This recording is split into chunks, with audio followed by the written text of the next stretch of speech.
I am absolutely convinced that we'll be able to exceed this $200 million goal. From a parent standpoint, I can't imagine a better place for a kid to go to school. We need to step up and be in a state of emergency for seeking out those who are lost. What's Azuz for sitting? Dal up, the lamp. That's Arabic.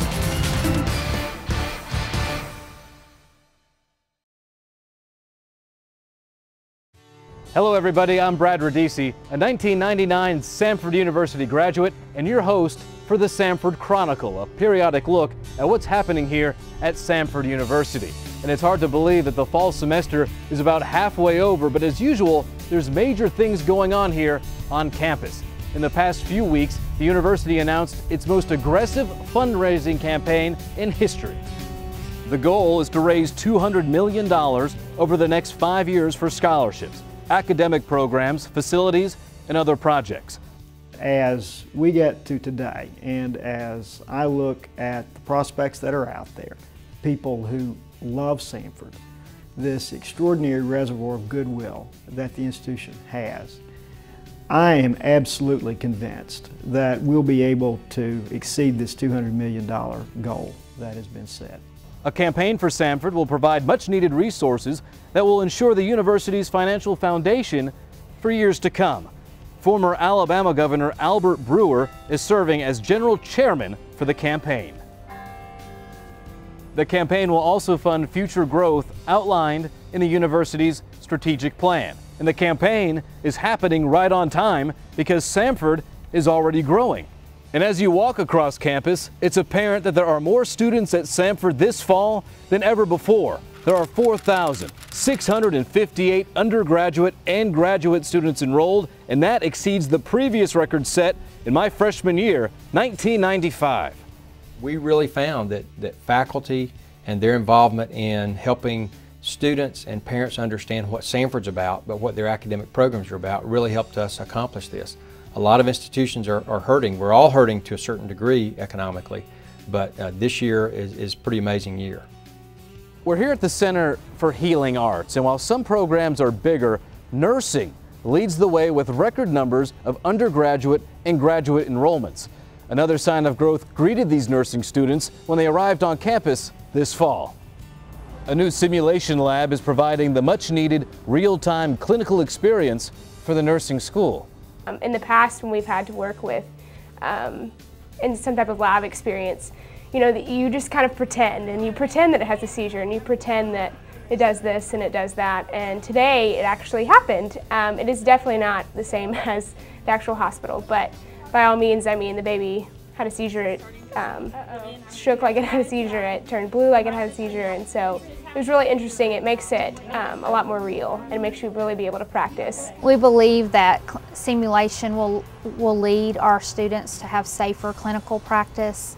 We believe that it will allow us to measure the level of graduates that we produce, making sure that each student has the same clinical experience. So we hope that our center will continue to grow, and so that we can give them more experiences like this. Nursing students aren't the only ones with new experiences this fall. Here in Beeson Woods, 35 students and faculty members are participating in the campus's first on-site Living Learning Center. The students live as part of an international culture, speaking multiple languages daily, cooking native foods like the Korean traditional kimchi pancake, and experiencing other aspects of multicultural life. A recent open house introduced the Living Learning Center to the Samford community. 만나서 반가워요. 여기는 내 방이고 저는 한국에서 왔어요. It means welcome to Korea and welcome to my room, and I'm very glad to meet you. I was really excited about the International Living Learning community, just to have the opportunity to come together and meet other people with the same interests in things from missions to just other cultures, and it was really awesome to know I'd get the experience of meeting people that have actually been a part of these different cultures. And how about many family members of students were on campus recently for the annual Weekend Family Celebration. They enjoyed a full weekend of activities, including a reception At the president's home, a meet and greet with faculty and a campus update from Samford President Andy Westmoreland. We rely on friends like you to tell your friends about the significance of this place, and if your sons and daughters are having a good experience here, to communicate that to other parents and prospective students. And so you form the basis for a lot of the success that happens here. This is our third year coming to Samford Family Weekend, and it's just a special place. So we like to see Samford, and two, and most importantly, we love to see our son, who doesn't come home too much. That's how much fun he's having here.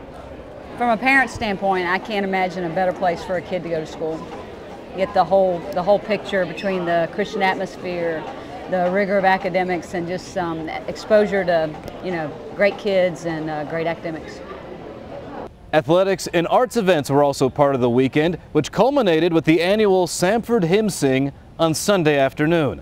And for several years, the university has enjoyed the community to participate in a time of singing old-fashioned hymns and gospel songs. The event this year was led by Samford Arts Dean Joseph Hopkins and his wife Suzanne.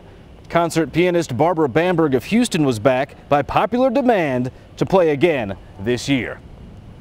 We had folks of all ages there. We had some students around. We had several from churches in the area. We had some parents from this weekend.